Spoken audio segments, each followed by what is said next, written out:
مقاتل في القوات الخاصة الأمريكية، قضى سنوات في ملاحقة من يصفهم بالأعداء، شحن قلبه بكراهية شديدة، كراهية بلغت حدا جعله يخطط لتفجير مركز إسلامي كامل بمن فيه، بل إنه تمنى قتل فتاة بوشناقية مسلمة أحسنت إليه فقط لأنها مسلمة. كيف تحول هذا المقاتل الشرس من رغبة التدمير الشامل إلى شيء لم يكن يتخيله أبدا؟ And you're back now.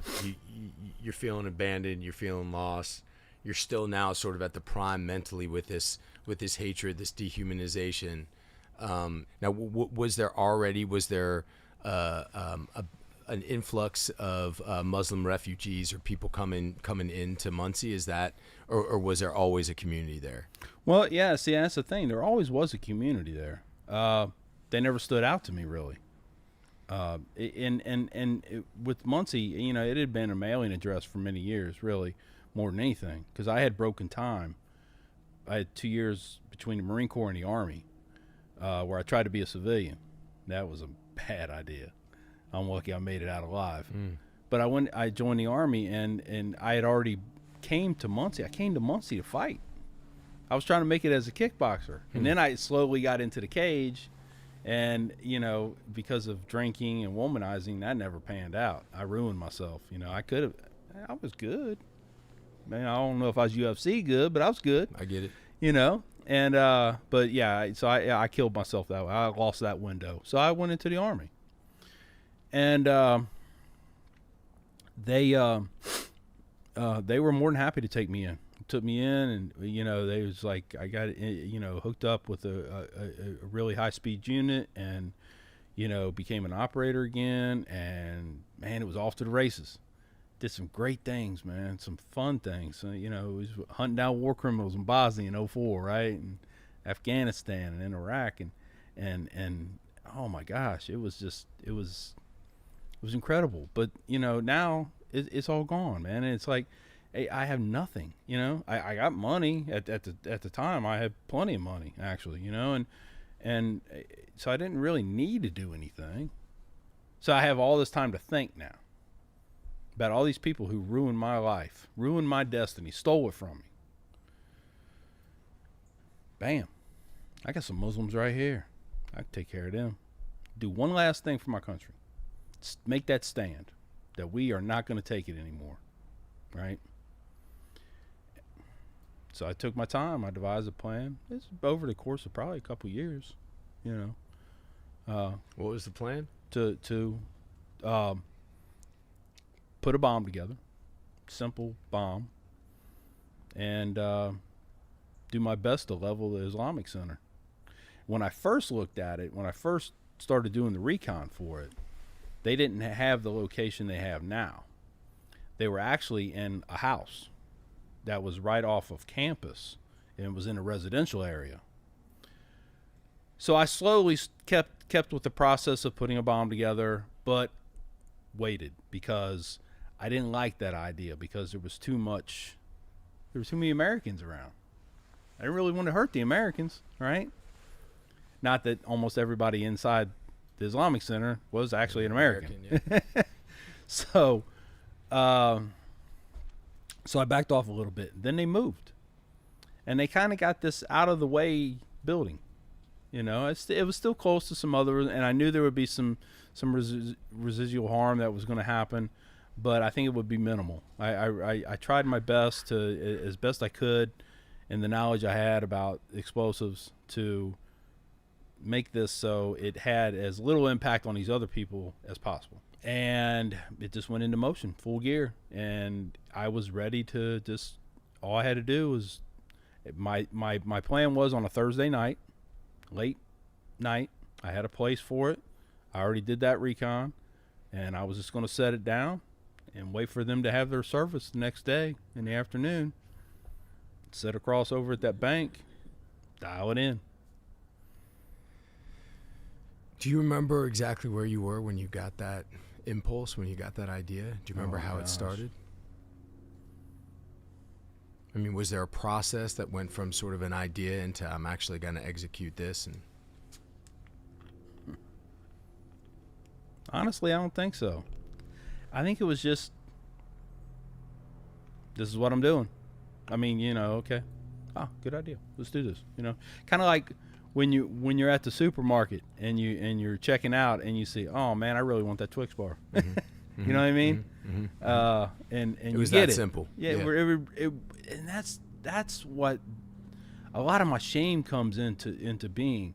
It's not the act itself. It's what went behind it that made it so this is what Easy. I do.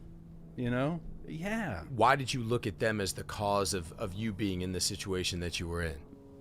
I think it just had to do with my own personal experience with being overseas and fighting these Muslims, right? Having them try to kill me, it just turned me against the whole group. It's like, so one tries to kill me, they all want to kill me. Is that mindset? Mm-hmm. So it's the basic premise of how prejudice builds, right? Of course. We see the actions of this one person because of the color of their skin or where they come from. They're all like that, right? And it just kept building, and they're all evil, every one of them, even the babies. Did you have experiences overseas where you saw you're fighting alongside of Muslims, or you saw something that you respect, or did you have any experience before what we're going to eventually get to? You saw beauty within the Muslim faith? Not the faith necessarily. Or the people? You should tell the story about that woman. That's what I'm going to do. Yeah, that's why I looked at you first. He normally does not like me to tell the story, but it's my explanation on where my hatred was. Please. Yeah, no, I think it's important. In Bosnia. So our main mission was there to go get war criminals, put a hold on to them until somebody came and got them and transported them to The Hague, right? Okay? So like Milosevic, Karadzic, and all those guys, right? We never did get those. We actually ended up capturing a couple Al-Qaeda guys because Bosnia happened at, I don't know if it still is, but it was an Al-Qaeda training ground. A lot of people didn't even know that. Yeah. It was hidden away. So anyway, I had this interpreter. But since 24/7, we're not hunting down war criminals, we have other stuff we need to do. So my colonel decided, hey, Mac, he said, you're a charismatic guy. I'm going to send you on some PR duty. You're gonna give radio interviews. I was like, all right. So I'd go to these radio stations in Bosnia. Yeah. Well, I had to have an interpreter, right? Yeah. So it was a female, 20-something, right, Bosnian, and she ended up being actually my team's interpreter, and sweet girl, very pretty, but very very European. And when I say that, it's not. It sounds like I'm being judgy, and I'm really trying not to. I'm just trying to put it into a frame of mind where a lot of your European Muslims are not as orthodox as, say, like Afghan Muslims, or Saudi Muslims or something like that. They're a lot more just carefree, okay, about things. And that is in no way a judgment. It's just trying to give an explanation. Understood. She didn't wear hijab. She went out, she dated guys, and her family was more orthodox than she was. She took my team to her house, and we met her family. Wonderful people. Now I'm saying this, remember that.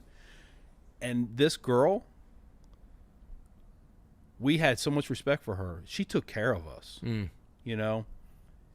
we took care of her to put it into a frame of mind within Bosnia. And this is what caused such a problem for when they had the civil war and stuff, where there's Serbian villages within Bosnia. Yep.